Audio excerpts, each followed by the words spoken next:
بسلا كوينوم كام زلو أب معقوب تمزابلتي سوعة كاري زركبو تمزابلت قليزا دحر كل تعمت أب درو تام خنيات من مزبالهم زخونت إلا تستفرموا وعلدو مبال تتابو تسفاهبو ومكوان تنبرا حزقن تسفؤم نامن مني خير كام زلوون هي قالتو تسفاز كعسبي صاني حتكير لا ጥቅምት 24 ዓመተ ምህረት ኣብ ልዕሊ ህዝቢ ትግራይ ቅልዑ ጀኖሳይዳዊ ኩናት ብተግባር ዝተኣወጀሉ እዋን እዩ በቲ ኣብ 24 ጥቅምት 2013 ዓመተ ምህረት ዝተወልዐ ኩናት ጽንተት ክሳብ ሕዚ ግዳይ እናኾኑ ዝቐጽሉ ዘለዉ ተመዛበልቲ ተጋሩ እታ መዓልቲ ከመይ ይዝክርዋ ሰውልና እታ መዓልቲ ክንረግም ደሊና ለይኮነስ ዝመጸና ጀኖሳይድ ወይ ድማ ዝመጸና መዓት ኣብዛ መዓልቲ እዚኣ ስለ ዝተፈጸመ ክፉ መዓልቲ ክፉ ግዜ ወይ ሰዓት ነይሩ ኢልና አይና ንዝክሮ ኩሉ ግዜ ፍላይ ንዓይ ብፍላይ ንተመዛበልቲ ካብ ኣምሮና ብቐሊሉ ክፈሓቕ ዘይኽእል ከቢድ ስምብራት ከቢድ ጉድኣት እዩ ፈጢሩልና ዘሎ ስለዚ ዕለት እዚ ክገልጾ ክሓስቦ ወይ ከዓ ዕለት እዚኣ ክዝክራ ከለኹ ፍሉይ ዝኾነ ቃንዛ ውሽጣዊ ቃንዛ ዕሙቕ ዝበለ ቃንዛ ይስማዓኒ ንሓሙሽተ ዓመታት ንምእማኑ ኣብ ዘጸገም ኩነታት ዝነብሩ ዘለዉ ዞም ተመዛበልቲ ኣብ ድሮት ዝተጨፍጨፉላን ካብ መረበቶም ዝተመዛበሉላን ዕለት ኣብ 2015 ዓመተ ምህረት ኣብ ፕሪቶሪያ ዝተፈረመ ስምምዕ ደም ምባል ተጻብኦ ናብ መረበቶም ንኽምለሱዎም ቢሮሞ ዝነበሩ ተስፋ እንሆ ኣብ ሰማይ ዘሎ ደበና ኮይንዎም መከረኦም ካብ ግዜ ናብ ግዜ እናወሰኸ ከም ዝርከብ ይዛረቡ ተስፋ ቁሪጾምና ተመውዚ ዘለዉ ተስፋ ቁሪጾምና ኣብ ሕማቕ ኣለና ብጥምየት ንሞት ኣለና ብሓሳብ ንሞት ኣለና በቃ ተስፋ ይብልና ካብቶም ምውታትውን ልዕል ዝበልና ካብቶም ህልዋትውን ብጣዕሚ ዝወረድና ዝተዋረድና ኣለዉ ግዜ ሰዓት ኢና ዘኒህና ስለዚ ንሕና መነባብሮሞ እንታይ ኢልካ ብመየና መለክዒ እንታይ ክዝረወሉ ኣብ ጽቡቕ ኩነታት እየ ዝነብር ነይረ ካፍቲ ዝነብረሉ ዝነበርኩ ካፍቲ ዝዓበኹሉ ዝተወለድኩሉ ከባቢ ሕሞራ ተፈናቂለ ምስ ስድራይ ምስ ደቀይ ኣብ ሕማቕ ኩነታት እየ ዝርከብ ዘለኹ ጥቅምቲ 24 ስድሮኦም ጎረባብቶምን መቕረቦምን እናተጨፍጨፉ ካብ ብሱል ጥረ ተሪፎም ካብ መረበቶም ዝተመዛበሉላን ጽባሕ እታ ተስፋ ዘንበሩላ ስምምዕ ፕሪቶሪያ ዝተፈረመትላን ዕለት ብምዃና ብሕማቕን ብተስፋን ከም ዝዝክርዋ ዝገልጹቶም ተመዛበልቲ ሕዚ እውን ተስፋኦም ህይወት ንኽሰርዕ ጻውዒት የቕርበሉ ይኣኽለና ድሕሪ 5 ዓመት መበል 6 ዓመት መሊስና ክንዝክርስ ጉቦ ይኮነን ናፍታ ንፈትዋን ናፍቃን ናፍታ ንዘመናት ዘሃነጽናያ ገዛን መረበትናን እግዚአብሔር አምላክ ንክምልሰና በተስፋ ንጽበይ ለመርሕትና አይምሮ ክዕድሎም ክመኻኸሩ ተመኻኺሮም ለዓድና ክምልሱና ክንምለስ ከለና ግን ውሕስነና ብዝተሓለወ መንገዲ ጸጻላና ዝሕልው ጸጻ ኣለና ለሓለወና እውን ዝነበረ ሕዝውን ዝሕልወና ትኹሉ ጠቕላላ ናይ ትግራይ ዝበሃል ደንበራት ወሰና ተኸቢሩ ለአና ብልጋሚ ከፋናቀለና ዘይኽእል ሓይሊ ኣብቲ ቦታ እሱ ከም ዘየለ ተረጋጊጹ ናብ ዓድና ንክንምለስ ሕዝውን ብተስፋ ንጽበይ ፍላይ ውዕል ፕሪቶሪያ ምስተፈጸመ ከም ተመዛበለ ኣነ ንባዕለይ ደስ ብል ብሩህ ተስፋታት ነይርኒ ከባቢ 2 ዓመት ጌርና ኣለና ሕዚ ተም ተስፋታት ጸልሚቶም ውጽኢቱ ትርጉም ዘይብሉ ኮይኑ ኢና ረኺብና ዘለና ውዕል ፕሪቶሪያ ክፍጸም ግዛኣታዊ ሓድነትና እውን ናብ ንቡር ክምለስ ህዝብና እውን ውሕስ ዝኾነ መንገዲ ናብ መረቦቱ ክምለስ ዘላቂ ሰላም እውን ምስ ተመለሰው ናፍቲ ከባቢ ምስተኡ ዘሎ ምስተፍቲ ከባቢ ዝነብር ህዝብ እውን እቲ ተመዛቢሉን ተሰዲዱን ዘሎ ህዝብና እውን ኣብ መረበቱ ኣትዩ ዘላቂ ሰላም ንኸመጽእ ሓቢሩ ንኽሰርሕ ኣብዚ ሕዚ እዋን ኣብ ትግራይ ጋጢሙ ዘሎ ፖለቲካዊ ጸገም ዝፍታሕ ብልዝብን ምርዳእን ኢሎም ቴሌቪዥን ትግራይ ዘዘራረቦም ኣብ ዩኒቨርሲቲ ራያ ዝርከቡ ምሁራን ተስፋይ ታደሰ ከም ስዕብ ኣዘራሪቦም ኣሎ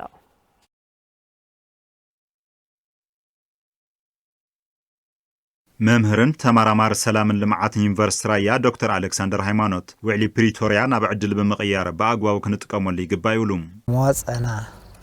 ተፈናቀልትና ዝምልሰልና ሰላምን ዘረጋግጽ ቢለዝ ሓሶት ናይ ፕሪቶሪያ እዩ ኣብቲ ፕሪቶሪያስ ብደንብ ገይርና ክንሰርሐሉ ኣለና እየ ልብል ምክንያቱ ናብ ዕድል ቀየርናዮ ክሳዕ ሕዚ صولتن صافي فينا بعلم ويا سلامن مفتح جونسن يونيفرسيتي رايا حفتم حلافي إهن مهن مفتح بوليتيكا فلالات تجري مخاني ردم نوصلوا حدا إهن مهني منهم خالي مفتح كله يخلي إهن مهني إيجو ما يتجروا إيجو مجمّريا تجراوي إيجو كل تلو خطأيو أو TPLF للإيجو أو خالد ودواتون للإيجو أفتي اللي تيجي بحالي للإيجو مجمّريا كزحنه استبتن عقم تجراي مئكابن حلف تاريخات تجراي مجمجامن كم زاد اللي يتم مهران يبرهم نزل استبتاتن عقمي تجراي سيكب أيا يدلولو أيا لذي أيا زي تعيو تزم حدري يوسو قلت من معرّاجيرو كاستاخلون لأوه جقنا البحال definition كنرادو اللي بقى جقنا مالت أنا أبو حقوي أو طورنات نحت تساتيفهم أبو حقوي من أبو حقوي وطورنات نحت تساتيفهم أبو حقوي وطورنات نحت تساتيفهم أنا وطورنات نحت تساتيفه لخونا شجرنا مالتي سلس تاريخنا كمر مريم بقى كل تاريخ أيوة ناي طورنا تاريخنا واي كفلتي بقى تشجرنا بنينا تسأجم سجنا يدحر إلى إيه من أتماتي. نتجراي زت عمنا إيكونوم بوليسي كل مجوارن إلوين ربح حزب تجراي مسرز جبارات كلات بمهناز كنت أواو مواصل تجراي كم زخون دماء مهراني أمتهم. أنكر زخنا تقامات النجنا مهناز ما نم زي زورن ربح حزب تجراي شخال زجبرة بسرعة زمرحة. تجراي كاو توريزم تتكلم تخليها بس حتى ناي توريزم مسحوات اللون لذي ناي توريزم مسحوات لمتشي ناي من ناي إيكونومي بوليسي أو خندي مسلا هم زل كله الله أو حرشة إتمتنا حرشة لوليرو سزيت وضغطنا كاو كافتي بوليسي من معرّاي هم لودلس من لطايق خانة كل كده. بيت صحفة داغمة هنسأتن حويتن تجراي بجنزب منيستر أبيلو كاب بنك عالم بزرخبو لعلي 600 مليون بروتاي نسالسان حموشتن كالاي بركابات تمرت تجراي حجزنا وتتمرتي أبركيتو هيوت شبشي تقطعتي لاتلا بيت صحفة داغمة هنسأتن حويتن تجراي بجنزب منيستر أبيلو كاب بنك عالم بزرخبو حجزنا وتتمرتي كمبيوتر مسمولة أقحانن كالو دقفاتن نسالسان حموشتن كالاي بركي أبيات تمرتي كم زركبو حلا في بيت صحفة داغمة هنسأتن حويتن تجراي إنجنير تيدروس جبر زابير قليتهم بتخينات نزعنوا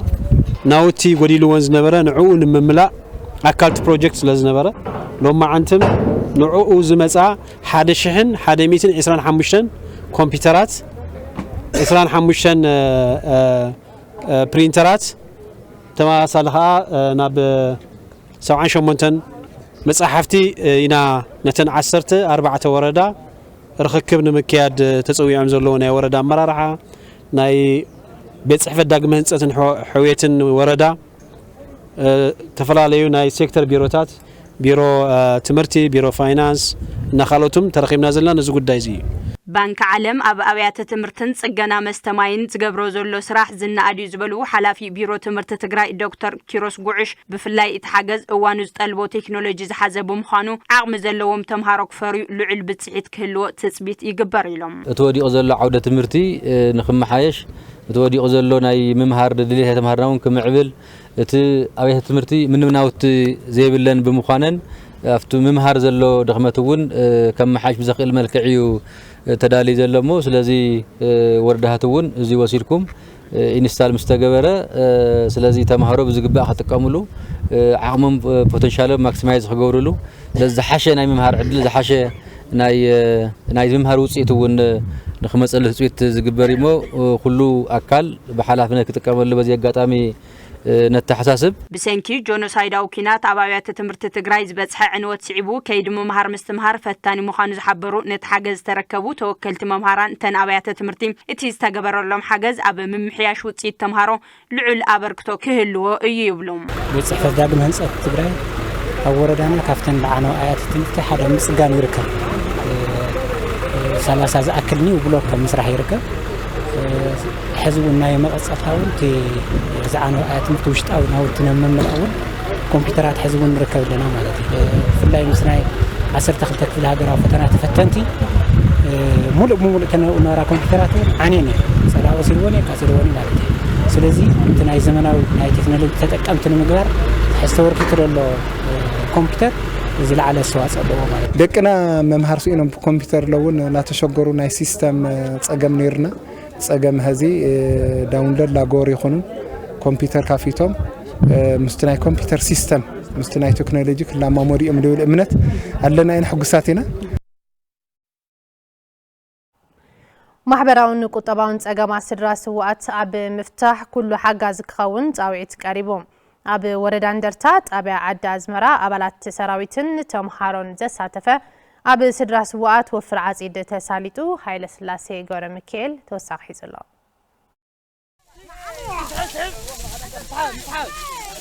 ኣብ ሓገዝ ወፍሪ ዓጺድ ስድራ ስዋኣት ዝረኸብናዮም ኣባላት ሰራዊት ኣርሚ 50 እቲ ሓገዝ በቲ ጣብያ ዝተመረጹ ቅድሚያ ብምሃብ ወፍሪ ዓጺድ የካይዱ ከም ዘለው ይዛረቡ ስድራ ስውእስ ኩሉ ትግራዋይ ያው ቃልስ ነይሩ ነገር ግን ንሳቶም ካባና ንሕና ካፍቶም ብስልጥረ ዝወፃና ኮይና ንዓቶም ግን ግድን ክንንከባኸቦም ስለ ዝግበአና በቲ ጣብያ ዝተመረጸ ክልተ ዘሰውአ ስድራ ዓጺዩ ገዛዚ ዓጺዩ ዝተሰውአ ሰብ እውን ኣሎ ስለዚ ነዚኣቶም ክንሕግዞም ኢና ባዕልትና ኢልና ኢና ወፂና ማለት እዩ እቶም ትማር ዘገረፍና ሙፀት ኣጎንና ከም ዘለዎም ሲልና እቲ ዘሰሃውና ግዳጅ ብዝለዓለ ወንን ሕራንን ምፍጻም ምሕጋዝ ይኸውን ዝኽእል ከም ተጋደልቲ ዝተሃውና ሓላፍነት ምሽካም ካው በአጋው ኣብ መሬት ወሪካ በተግባር ምፍጻም ይዝኸውን ዝብል እምነት ይዘለን መምህር ጌታቸው ዓለሙ ብወገኖም እቲ ወፍሪ ዝራእቲ እዋን ብዘይ ሓለወ ዝናብ ከይበላሸ ብምሕሳብ ተምሃሮ ትምህርቶም ሰዊኦም ንውስን መዓልቲ ክሕግዙ ከም ዝተገበረ ይሕብሩም ምስ ጣብያ ምስ ወረዳን ምሕዳር ክፍል ትምህርቲ ብምውዳድ ካብ 50 ሻምናይ ዝኾኑ ሙሉኦም ተምሃሮ ያው ናውዚ ናይ ስድራ ስውእ ዝተባሃለ ያው ኣምጺና ለማዓንቲ ዓጺድ ወፊርና ምለና ማለት እዩ እንኮላይ ንባዕሎም ቶም ተምሃሮውን ኣብ ገዝኦም استقعد متن ولدهم كحجزون سلاز جبام حدا ما عالت موسخنا وعطينا بيت مرتون بلك عجزهم كحجزنا جبرنا مزخنا قلت نايم كحست مرتجن قديتا يبقى كحاس اللو حلف بيت صحفة بيت مخر وردا سبع عندرتا ممر جرما أبرها توفري كم بيت مخر تم أخيلو كل كسات فلو توسينو ناب تجوار كم زت أتوا يزاربهم كم وردا يا وفر عتيديا نايمن مرحس مجمريا مرحس درام عادتي كاوت التخيل لما تخيل زلو ናይ ስድራ ስው መሰረት ገይሮም ያው ተዓጺር ከካይድዎ እዩቲ መደብ ወሪዱ አውዚ ያው ተማሃሮ አርሚ 50 ህዝቢ ዝተፈላልዩ መንግስት ሰራሕተኛው ነው እዚ ተሳትፎ ገይሩ ማለት እዩ ስለዚህ ናይ ቤት ምሁር መስተጣየሸ መጀመሪያ ናይ ሞቢላይዜሽን ስራሕ ይነይሩ ድሓር ግን ያው ናው ተግባር አቲና ሐዚና ጀምርና ዘለና ማለት እዩ በዓል ገዘንን ውላደንን በመስዋዕት ዝተፈለይወን ነባሪት ወረዳ 7 እንደርታ ጣብያ ዓዲ ኣዝመራ ወይዘሮ ለተስላሴ ይብራህ ኣባላት ሰራዊትን ተምሃሮ እቲ ከባብን ንዝገብሩለን ሓገዝ ብኸምዚ ይገልጻም እዚኦም ኣብ ስድሮኦም ልዕጻ ደለዎም ከምዚ ኸማና ገዛ ሓዲጎም እዮም ግን ንኸምቶም ገዲፎሞም ልመጽእ ዘለዎም ኣረኣያ ኣብ ዓጺድ ኣብ ስራሕ ይኹን ወይ ከዓ ኣብቲ ናይ መናውሮና ዘለዎም ሓሌት ለለዎም ትሕትኛ ዘለዎም ኣክብሮት ለኣና ብጣዕሚ የለድነኦም ብምኽንያት መስዋዕቲ በዓል ቤተን ይኹን ውላደን ኩሉ ሓላፍነት ንበይነን ከም ዝተሸከማ ዝገለጻ ወይዘሮ ለተስላሰ ኣብ ምጥንኻር ስድራ ስዋኣት ኩሉ ኢዱ ከእቱ ይጽዋዓም እዚ ረኸበ ይኹን ከይዘርእዮ ባዕሊ ልፈልጦ ለቃሕተ ለቂሕ ካብ ማረት 18 ወለድ ሕዚ ያው እዩ ተኣትየስ ተቐኒዑ ለእዩ ነፃ ወለድ ንደቂ ኣንስትዮ ወይ ከዓ ናይ ማሕረስ መሕገዚ ገለ ትሕቲ ዕድመ እዮም ተም ደቆም መብዛሕትኦም ማለት ያባና ዘሎ እና ብመንግስቲ ወንስ ሓገዝ ተተሓጊዝና ቢሮ ኢሎም ደፍተር ኢሎም ተዘይሲኢኖም ሲ ዳርጋ ዘይሞቱ ኢና ንብል ምክትል ኣመሓዳሪ ወረዳ 7 እንደርታ ኣይተ መሓር ወልደ ኪረስ ብግዶም እቲ ወፍሪ ዓጺድ ኣብ ኩሉ ከባቢ እታ ወረዳ ይሳለጥ ከም ዘለን ጸገማት ስድራ ስዋኣት ንምፍታሕ ትልሚ ተታሒዙ ይስራሕ ከም ዘለን ይገልጽም ዋና ሰራዊት ምስ ህዝቢ ናይ መኸተት ነበሮ ምሕዝነት ሓድነት ምትሕግጋዝ ምትግጋፍ ላኡ ንምጻእ ታርጌት ጌርና ብሓደ ገጽ ብኻልኣይ ገጽ ከዓ እዋኑ ዘይሓለ ማይ መጽኡ ዝራእትና ከይባላሸ ዝሓሸ ትምታ ማሰረት ጌርና ምንቅስቃስ ዛገበ ንገብር ለና ስድራ ስዋኣት ዋላ ስድራ ተጋደልቲ ክሕገዙ ዝግብኦም ፋይናንሻል ኤንድ ናይ ልምዓት ስራሕቲ እውን ታርጌት ጌርና ያው ከም ፕላን ሒዝና ኢና ሕዚ ኣብታ ወረዳ ልዕሊ 31,000 ሄክታር መሬት ብዝራእቲ ተሸፊኑ ከም ዝነበረን ካብዚ እቲ 30 ሚእታዊ ከም ዝተዓጸደን ንምፍላጥ ተኻኢሉ ቢሮ ቴክኒክን ሙያን ስራሕ ዕድል ፈጠራን ምስ ኢንስቲትዩት ልምዓት ኢንተርፕረነርሺፕ ብምትሕባር ማስተን ፈጠርትን ዕድል ስራሕን ምንቅቃሕ ዓለም ለኸ ኢንተርፕረነርሺፕ ብሓባር ንሃንጽ ብዝብል መሪ ሓሳብ ካብ 8 ክሳብ 14 ሕዳር 2018 ዓ.ም ኣብ ከተማ መቐለ ከም ዝሳለጥ ሓቢሩ መራው ተስፋይ ዓለም ለኸ ኢንተርፕረነር በሓባርና ሃንጽ ብዝብል መሪ ሓሳብ ካብ 8 ሕዳር ክሳብ 14 ሕዳር 2018 ዓመተ ምህረት ክኽበር እዩ ኣብዚ ወርሒ ልዕሊ 500 ፍጻመታት መድረኻት ንምድላው ኣብ ምንቅስቓስ ከም ዝርከቡ ኣተሓባሪ ኢንተርፕረነር ልምዓት ኢንተርፕረነርሺፕ ጨንፈር ትግራይ ኣይተ ዳግማዊ ዮሃንስ ገሊጾም ብትግራይ ደረጃ ልዕሊ 500 ዝኣኽሉ ፍጻመታት ኣብ ዝወርሒ እዚ ብምክንዋን EDI ምስ ቢሮ ቴክኒክን ሙያን ስራሕ ዕድል ፈጠራን ካልኦት መዳርክቲ ኣካላትን ብምንባብ ልዕሊ 500 በዓላት ክነኽብር ኢና ተዳሊና ዘለና እዚኦም በዓላት ተፈላለየ ትሕዝቶ ዘለዎም እዮም ስልጠናታት ኣለው ንስራሕ ፈጠርቲ ንመሃስቲ ዝኾኑ ኣብ ስራሕ ንዘለውን ሓደሽቲ ጀመርትን ዝኾኑውን ኣብ ስራሕ ንዝርከቡ ከዓ ስርሓዎም ዝሓሸ ውፅኢታማ ንምግባር ዘድሊ ናይ ምክር ግልጋሎት ብምሃብ ከምኡ ብምቕጻል ከዓ EDI ምስ ካልኦት መዳርክቲ ኣካላት ኮይኑ ዘሳልጦም ናይ ልቃሕ ግልጋሎታት ኣለው ወይም ከዓ ተፈላለዩ ውድድራት ኣለው ሶ ብዛዕባቶም ኣፍልጦ ክህብ ዝኽእል ናይ ኣክሰስ ቱ ፋይናንስ ወይም ከዓ ናብ ልቃሕ ናይ ምትሓዝ ስራሕቲ ብምስራሕ እዩ ክኸውን ማለት እዩ ዓለም ለኸ ኢንተርፕረነርሺፕ ምንቅስቓስ ስራሕ ዕድልን ፈጠርትን ቁጠባውን ማሕበራውን ፀገማት ማሕበረሰብ ንምቅላል ሓጋዛይ ምዃኑ ዝገለጹ ኣይተ ዳግማዊ መሃሲ በብዝተዋፈረሉ ዓውዲ ሞያ ንዝወዳደሩ ሰብ ሞያ መናእሰይን ሰገናትን መበራትዕ ሽልማት ከም ዝወሃብ ድማ ሓቢሮም እዚ በዓል እዚ መሃስቲ ኣብ ቅድሚት ዝወፅሉ ጎሊሆም ዝረአዩሉ ዝኽበሩሉ ስለ ዝኾነ በሃገር ደረጃ ዝተዘጋጀየ ናይ ኣፍልጦ ሽልማት ውድድራት ኣሎ ብክልል ደረጃ ከዓ 6 ዘፈራት ነፂርና ኣለና ብተዓብይ ኮሚቴ ማለት እዩ ኣብ 6 ዘፈራት ተወዳደርታ ወዳዲርና ብሉጻት ዝኾኑ ስራሕ ፈጠርትና መሃስቲ ናይ ኣፍልጦ ፕሮግራም ክነዘጋጁ ኢና ማለት እዩ እዚኦም ብልጽቲ ዝኾነት ጓል ኣንስተይቲ አንተርፕረነር ብሉጽ ዝኾነ መንእሰይ አንተርፕረነር ተመዛባላይ ዝኾነ ብሉጽ አንተርፕረነር ጉድኣት ኣካል ዘለዎ ብሉጽ አንተርፕረነር ከምኡውን ብሉጽ ዝኾነ ጀማሪ ስራሕ ብዝብሉ ከምኡ ከዓ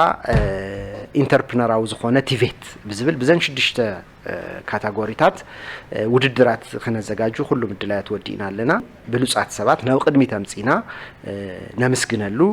ሽልማት ንህበሉ ፕሮግራም ክኾን እዩ ማለት እዩ ሓላፊት ቢሮ ቴክኒክን ሞያን ስራሕ ዕድል ፈጠራን ወይዘሮ ኤልሳ ተስፋይ ብወገነን ኣብ ዘመነ 2018 ዓመተ ምህረት ንልዕሊ 210,000 ወገናት ዕድል ስራሕ ንምፍጣር ኣብ ምንቅስቓስ ከም ዝርከቡ ገሊጸን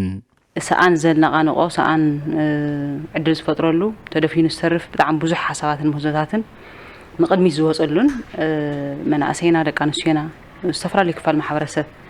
ዘለዎም ምህዞን ሓሳባትን ኣብዚ ሰሙን እዚ ብፍላይ ኣብ ዝወርሒ እዚ ንቅድሚት ዝወፀሉ ዕድል ማእኸል ገይሩ ዝስራሕ እዩ ቢሮ ቴክኒክን ሙያን ስራሕ ዕድል ፈጠራን ምስ EDI ብሓባር ኮይኑ ዘዳልዎን ዝመርሖን በዓል እዩ ዝኸውን ن2018 ዓመተ ምህረት ናብ 215,000 ዝኣክል መንእሰይ ዝኣክል ዜጋ ካብዚ 60,000 ደቂ ኣንስትዮ ናብ 70,000 ድማ መናእሰይ ክኾነለዎም ኢልና ንብገስ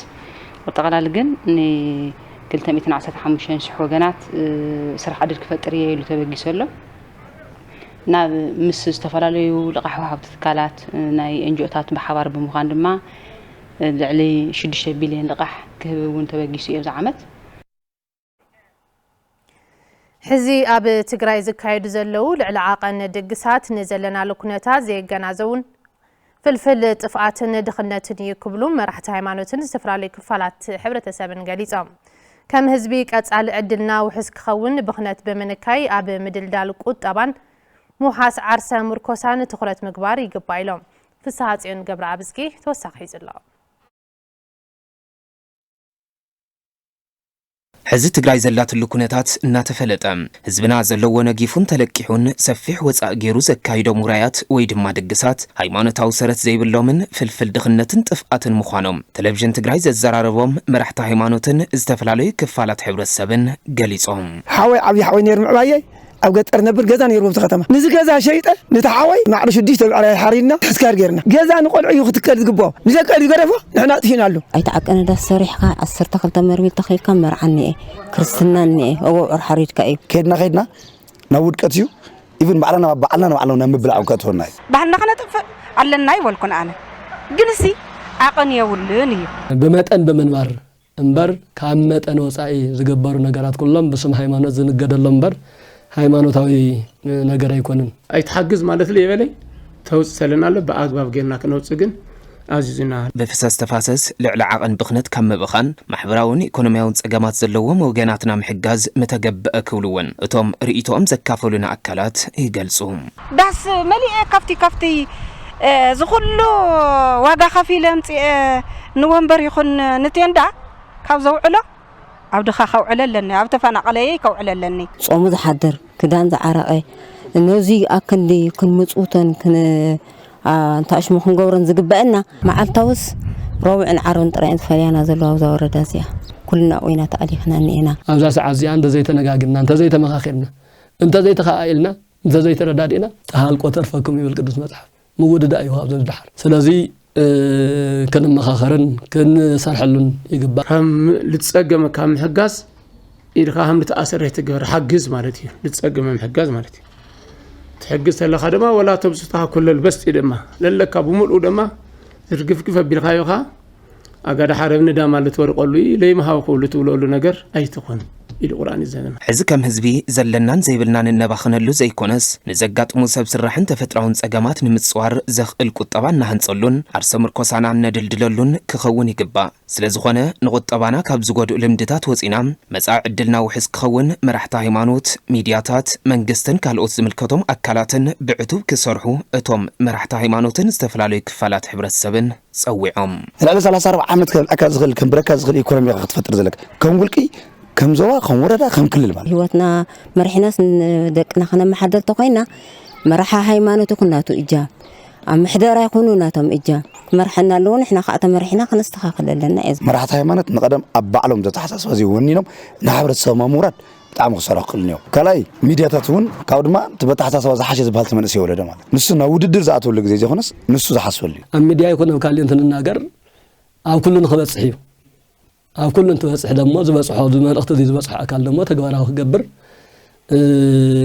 قد يبل تلول ولو تخكل يلبل ميديا شفان تتوهاو زي ነገር زي بتعم السمنا لا منوركم لا سيكون يلبل تسفاني ان منغس يحجزنا يلبل ኣብ ትግራይ ብልዕሊ 10 ቢልዮን ብር ናውቲ ሕርሻን ምቕራብ ዘኽእል ትካል ንምስራት ይሰርሕ ከም ዘሎ ዓለም ለኸ ትካል ሕርሻ ሳቢሳ ሓቢሩ ኤፍሬም ረድሀይ ተወሳኺ ዘሎ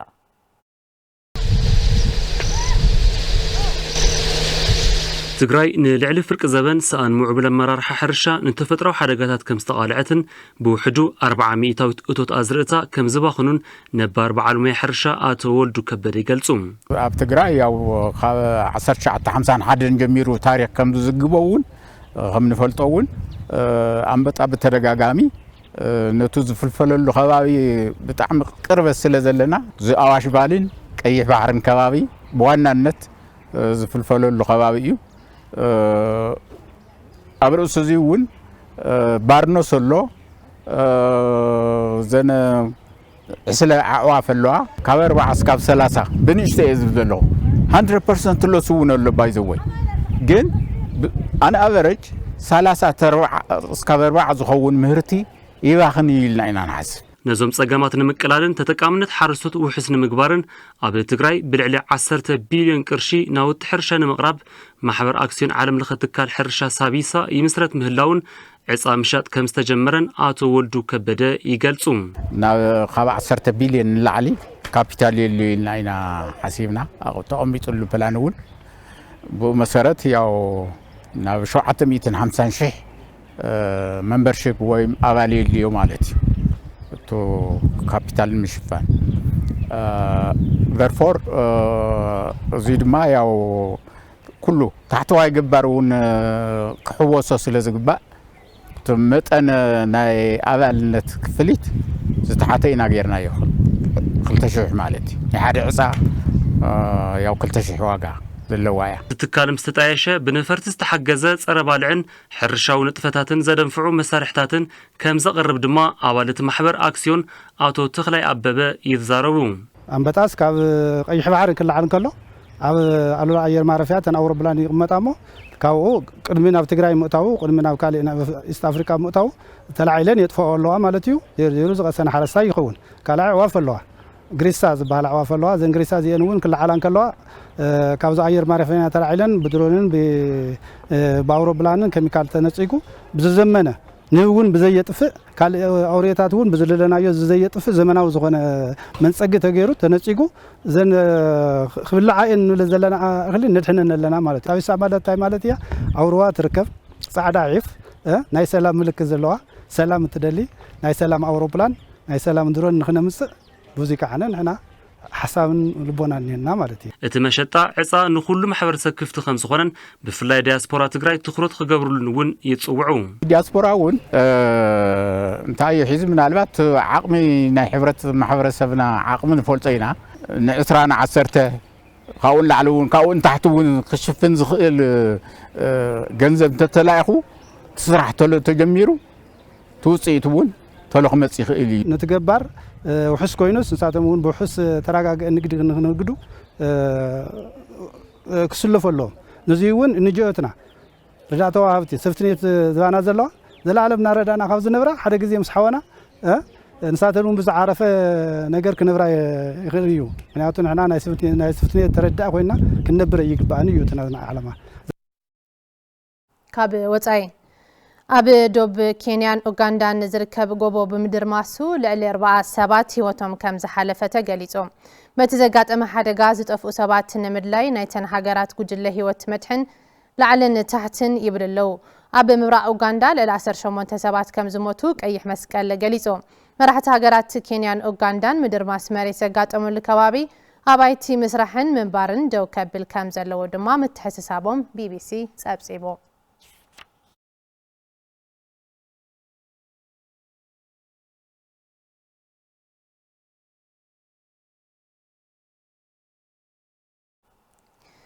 ተናሓናሕቲ ሱዳን ሰብኣዊ ሓገዝ ንምሕላፍ ን3 ወርሒ ተኽስደው ከብሉ ከም ዝተሰማምዑ ኣሜሪካ ፍሊጣ ከተማ ኤልፋሽር ኣብ ትሕቲ ብመሐመድ ዳጋሎ ዝምራሕ ዕጡቕ ምታዋሲቡ ያሬታ ዝምራሕ ዕጡቕ ምታዋሲቡ ኣብ ክልል ዳርፉር ዝፍጸም ዘሎ ሰብኣዊ ጥሕሰት ብዘይሻራዊ ኣካል ክምርመር ኣሜሪካ ጸዊዓ ብጥሜት ሳቐ ህዝቢ ምድሓን ቀዳምነት ከም ዝስራዕ ዝገለጹ ፍሉይ ልኡኽ ኣሜሪካ ብኣፍሪካ ማሳድ ቡሎስ ን3 ወርሒ ዝጸንሕ ተኽሲ ደው ምባል ብኽልቲኦም ወገናት ቤናዊ ተቐባልነት ረኺቡ ምህላው ምግላጾም ኢጂፕት ዴይሊ ገሊጹ ኩናት ሱዳን ሰላማዊ መዕለብ ክረክብ በኣሜሪካ ዝምራሕ ዓለም ለኸ ጥምረት ብምስራቱን ንምሉእ ተግባራውነት ይስራሕ ምህላውን ዘረጋገጹ ቡሎስ ብጥሜት ተቐርቂሩ ንዘሎ ህዝቢ ሰብኣዊ ሓገዝ ክበጽሐሉ ከም ዝግባእ ኣብሪሆም ን3 ዋርሒ ዝጸንሕ ግዝያዊ ተኽሲ ደው ምባል ስምምዕነት ምስ ክልቲኦም ሓይልታት ብተናጸል ምርዳእ ከም ዝተበጽሐሉ ዝሓበሩ ቶም ፍሉይ ልኡኽ ኣብ ኢድ ዕጡቓት ሓምዳን ዳጋሎ ዝኣተወ ህዝቢ ህጹጽ መፍትሒ ከም ዘድልዮ ረጋጊጾም ኣሜሪካ ትምርሖ ጥምረት ዘተ ሰላም ሱዳን ግብጺ ስዑድ ዓረብን ሕቡራት ኤምሬት ዓረብን ዝሓቆፈ ምዃኑ ምግላጾም ቢቢሲ ኣብሪሁ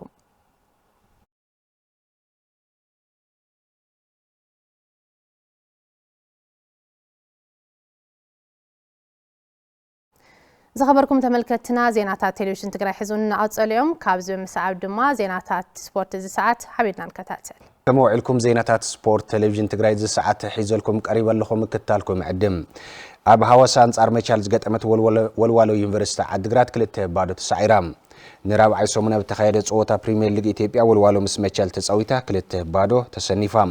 መቻል በመሐመድ አበራን ብሩኽ ማርቆስን ዘቕጠረትን ክልተ ሾታት ቢላ 3 ነጥብ ወሲዳ ንመሪሕ ፕሪሚየር ሊግ በቂዓ በረኸት ይግዛው ካብ ፋሲል መሐመድ አበራ ካብ መቻል ጌታነህ ከበደን ያሬድ ብሩኽን ካብ ሃዋሳ 3 ሾታት ሒዞም ይመርሖም መቻል ኢትዮ ኤሌክትሪክ ፋሲል በ10 ነጥቢ ነፍስ ወከፈን ነቲ ፕሪሚየር ሊግ ይመርሖም ምድረገነት ሽረ በ5 ነጥቢ መበል 11 መቐለን ወልዋሎን ነፍስ ወከፈን ሓደ ነጥብ ሒዘን ኣለዋ መጻኢ ምድረገነት ሽረ ምስ ሲዳማ ቡና መቐለ 70 እንደርታ ምስ ወላይታ ወልዋሎ ዩኒቨርሲቲ ዓድግራት ምስ ድሬዳዋ ከተማ ይህልወን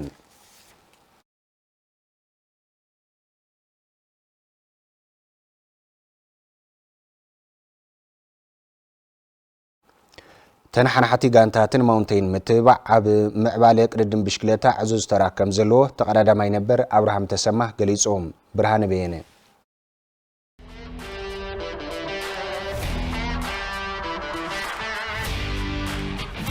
ب1986 ዓመተ ምህረት ናብ ኮረቻ ብሽክለታ ዝደየበ ነበር ብሽክለተኛ አብርሃም ተሰማ ብብርክ ትግራይን ሃገርን ኣብ ዝካየዱ ዝነበሩ ውድድራት ተደጋጋሚ ሻምፒዮን ብምዃን ኣብ ምዝማንን ዕብየትን ብሽክለታ ትግራይ ናይ ባዕሉ ግደ ከም ዝተጻወተ ይዛረብ። ንመጀመርያ ግዜ ክለብ ክወዳደር ከለኹ ኣብ ወርቂ ፋብሪካ እየተወዳደረ ዝዋና ምብራቅ ኩሉ ግዜ ዋንጫ ተወስድ ነራ ካብቱ ውጽኢት ድማ ኣነ እውን ናይ ትግራይ ሻምፒዮን ነራ ተደጋጋሚ 87 88 89 ናይ ትግራይ ሻምፒዮን እየ ነራ ትግራይ ወኪለ ድማ ኣብ አዲስ አበባ ኣብ ጅማ ተወዳደረ ኣለኹ አዲስ አበባ ጅማ ተወዳደር ኩሉውን ያው እቱ ትግራይ ወኪልና ተወዳደርናሉ ሽዑ ግዜ ብጣዕሚ ብሽክለታ ድማ ከም ባህሊ ናይ ትግራይ ጌርካ ይውሰድ ስለ ዝነበረ ጽቡቅ ውጽኢት ተምጽአ ኣብ አዲስ አበባ ሻምፒዮን ኮይነ ኣብ ጅማ እውን ሻምፒዮን ኮይነ ኣብ ሽዑ ግዜ ያው ትግራይ ወኪለ ተወዳደረ ብጣዕሚ ጽቡቅ ውጽኢት ነይሩ ሽዑ ግዜ እውን ኣዝዩን ኣብ 88 ዓመተ ምህረት እዩ ኣብ 80ታትን 90ታትን ዓመተ ምህረት ብሽክለታ ትግራይ ዝነበረሉ ኩነታትን ትዛረብ ብናውትን ሳይንሳዊ ስርዓት ውድድርን ሕዚ ዝሐሸ እኳ እንተኾነ ብድጋፍን መንፈስ ዓራይነትን ግና ኣብቲ እዋን ዝነበረ ዝበለጸ ነይሩ ይብል ነበር ተቀዳዳማይ ብሽክለታ አብርሃም ተሰማ። ሳይንሱ ስፖርት ሳይንሱ እቱ ዘመናውነቱ ዝሐሸ ህዚ እዩ ምክንያቱ ሕዚ ዘመናውነት ማተርያል ኣሎ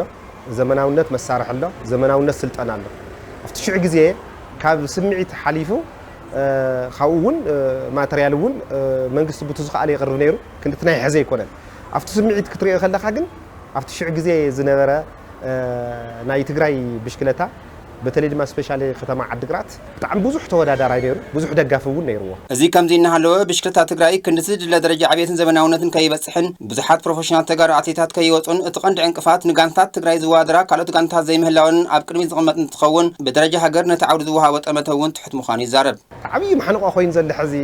ኣብ ትግራይ ናይ ትግራይ ስፖርተኛታት ዘይዓብዩ ልዕንክሊ ኢሎም ኣብ ትግራይ ጥራሕ ዝተርፉሉ ግን እንታይ ይመስለካ ተን ካልኦት ክልላት ልክዕ ከም ትግራይ ተወዳደርቲ ኣይኮና ውጽኢተን ናይ ትግራይ ይመስልን ብኡ ድማ ክልወጥ እንተኾይኑ ህይወቱ ክቕይር እንተኾይኑ ብስክሌተኛ እዚ ነፃ ዝኾነ ናይ መፈረሚ ነፃ ዝኾነ ተስማዕምዒኻ ማህያ ዓቕሚ ዘለዎ ተወዳዳራይ ኣፍሪካ ኩሉ ዓይነት ዝግበር ውድድራት ድማ ብሱንካ ብትካልካ ክጽዋዕ እዚኡ ክግበር ዘለዎ እየ ዝብልኣነ። ብሽክለታ ትግራይ ናብ ዝሐሸ ብርኪ ክዓብን ክዝምንን እንተኾይኑ ነቲ ዓውደ ስፖርት ኣፍልጦ ብዘለዎም ሰሞያ ክምራሕን ኣብ ማውንቴን ዝግበር ውድድር ብሰፊሑ ክስርሐሉን ይግባእ ይብል። ብሽክለታ ድማ ክምራሕ ዘለዎ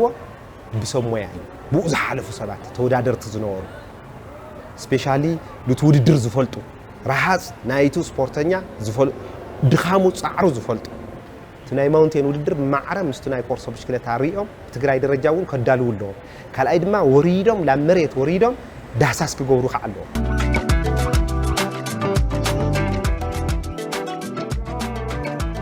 زغوركم تملكتي سبورتاو ጸብጻባት ኣብዛዚምናልና ስለምክታልኩም ነመስግን ሰላም። ዜናታት الساعه بزينا كنزازم كبرات تملكتنا مسانا صنحكم مكتالكم ካብ ልቤና ነመስግን በብዛለኹም ሰናይ መዓልቲ ተመኒና